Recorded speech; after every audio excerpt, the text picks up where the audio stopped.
Amis Lion, ravi de vous retrouver pour vos énergies pour ce mois de juin 2025. Alors, émotionnellement, j'ai eu la carte grognon. Donc, on sent un mois où vous allez être un petit peu maussade, un petit peu râleur. Il y a peut-être une situation qui vous met ronchon, on va dire ça comme ça. Ou alors, ça va être votre humeur, tout simplement. Parce que parfois, quand on arrive sur le mois de juin, on s'est peut-être tapé toute son année. On a peut-être besoin de vacances et tout peut nous gonfler de manière générale. Bon, on va voir ce que ça ressort. Il peut y avoir aussi une situation bien précise qui vous met dans cet état. Allez, c'est parti.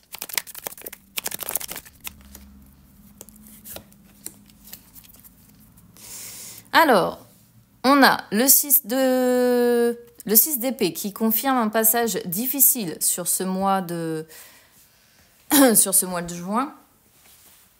On a ensuite le 7 de coupe avec les désillusions et le 7 d'épée. Alors, le 6 d'épée, donc comme je disais dès le départ, c'est le passage pénible, d'accord?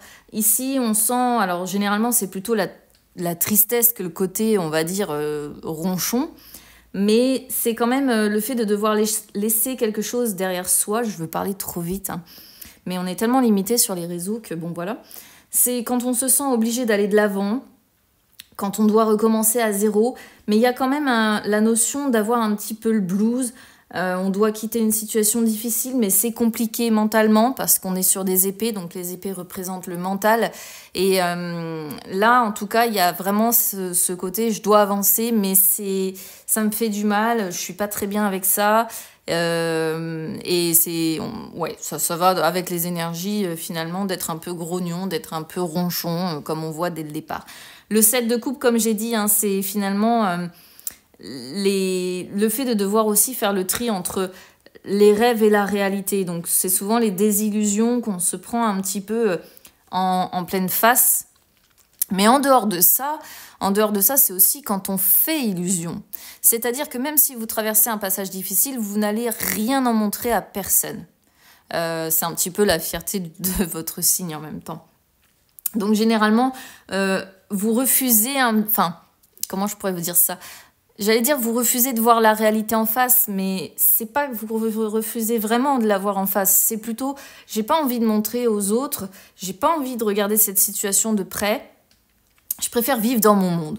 Voilà, je préfère vivre dans mon monde avec mes illusions, avec mes désirs, avec mes tentations, avec toutes ces choses que j'imagine, tous mes souhaits, etc., qui pourraient se réaliser. Même si au fond, il y a quand même un côté où vous êtes un petit peu terrifié ou pétrifié parce que, quoi qu'il en soit, les rêves, c'est bien, mais à un moment donné, il faut faire des choix, d'accord? Donc, il y a vraiment ce côté, j'essaie de cacher, je montre à personne. Le 7 de denier, c'est aussi quand on veut protéger les autres, donc peut-être que vous préférez vous occuper des autres finalement que de vous-même. Quoi qu'il en soit, le 7 de denier ici, c'est bien parce qu'on sent que vous allez quand même continuer vos efforts, vous n'allez pas abandonner. Mais, il faut quand même le signaler, vous allez avoir besoin d'une pause dans le courant du mois de juin, d'accord ? Ou après le mois de juin, donc de vacances, concrètement. C'est clair, il va falloir réussir à faire preuve de patience parce que pour y arriver, pour sortir de ce passage difficile, il faut continuer ses efforts pour obtenir satisfaction. Il faut trouver son chemin pour sortir des difficultés.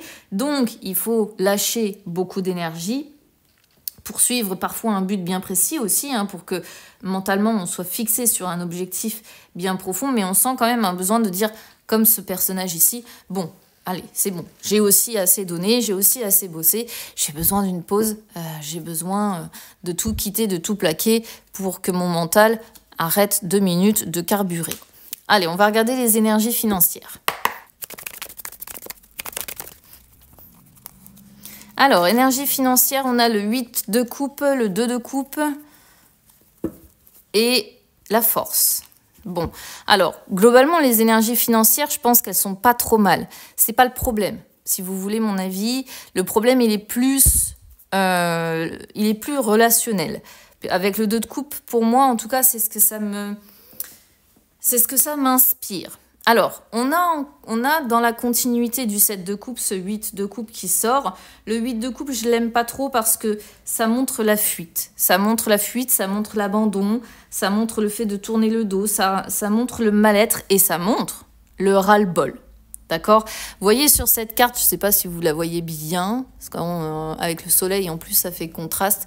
Mais en fait, le personnage ici, il en a énormément au-dessus de la tête. Hein. Vous voyez, c'est des maths avec tout un tas de choses, des calculs, etc. Et c'est une personne qui est surchargée dans sa tête, dans ses émotions et qui n'en peut plus, tout simplement, qui a un ras-le-bol de tout, qui ressent de la solitude, de la tristesse, qui a l'impression de s'être trop donné, c'est généralement une carte qui sort quand il y a quelque chose qui ne convient pas ou qui ne convient plus, quand on a attendu trop de choses et qu'on a envie de passer à autre chose. Mais c'est dur. Dans les émotions, c'est dur. Et ici, ça me fait penser que c'est plutôt relationnel. Et le relationnel, j'ai l'impression ici, l'emporte sur tout et peut-être qu'il y a un impact aussi quelque part sur vos finances. D'accord? Après, avec la force, on est en plein sur votre signe. Donc ça, c'est plutôt pas mal d'avoir sa carte maîtresse, j'ai presque envie de dire, qui sort ici, parce que, encore une fois, ça représente votre signe. Donc ça montre la vitalité quand même de vos finances. Le problème pour moi, il n'est pas financier. Voilà, c'est tout. Sur les finances, ici, on sent des énergies qui sont canalisées, on sent le triomphe, on sent que voilà, vous savez dompter vos finances, vous savez les équilibrer, vous savez surmonter les obstacles que vous rencontrez. Donc pour moi, la coupe là que l'on a et le ras-le-bol que l'on a, il est lié à quelque chose de relationnel. Donc si vous êtes célibataire, ça peut être aussi tout ce qui est contrat, hein, un engagement que vous avez pris avec quelqu'un. Donc peut-être aussi être affecté par rapport à un contrat, soit professionnel, soit quelque chose que vous avez signé.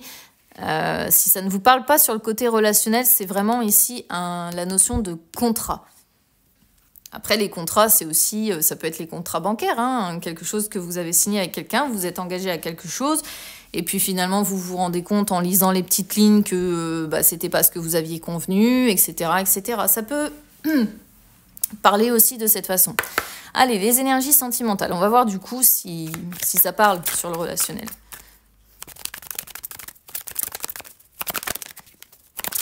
Alors, on a la solitude dès le début, la peine. Hein. Bon, ouais, ça se confirme. La solitude, la peine et durée. Donc là, alors si vous êtes célibataire, évidemment, ça ressort ce côté célibat. D'accord, je ne vais pas vous mentir. Et de toute façon, on ne vous sent pas prêt, les célibataires ici, à renouer avec quelqu'un. D'accord? Tout simplement parce que la solitude, ça représente évidemment le fait d'être isolé, volontairement ou pas, mais c'est les périodes vécues difficilement. Donc on est encore sur ce 6 d'épée. D'accord?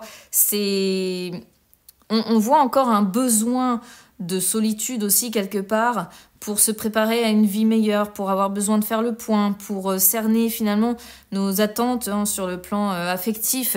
Mais on sent qu'il y a quelque chose qui n'est pas réglé parce qu'il y a encore de la peine. Et ça fait un moment, avec durée, ça fait un moment et vous avez besoin de temps, amis célibataires, pour encore une fois guérir vos émotions. D'accord ? Pour les personnes en couple, eh bien, même si vous êtes en couple ici, il y a un très grand sentiment de solitude et ça vous fait beaucoup, beaucoup de peine. C'est une relation qui dure déjà depuis un moment. Mais finalement, vous n'arrivez pas à vous trouver. Vous avez l'impression peut-être de faire cavalier seul, chacun de votre côté. On pourrait dire ça de cette façon-là. Et vous vous faites du mal dans cette relation. Il y a de la peine probablement des deux côtés. Et même si c'est une relation qui, malgré tout, continue de durer dans le temps, eh bien, ce sentiment de solitude perdure et la peine perdure aussi, d'accord? Donc peut-être essayer de communiquer avec votre partenaire. Voilà ce que je peux vous dire, amis Lions, je vous embrasse. On se retrouve très vite à bientôt.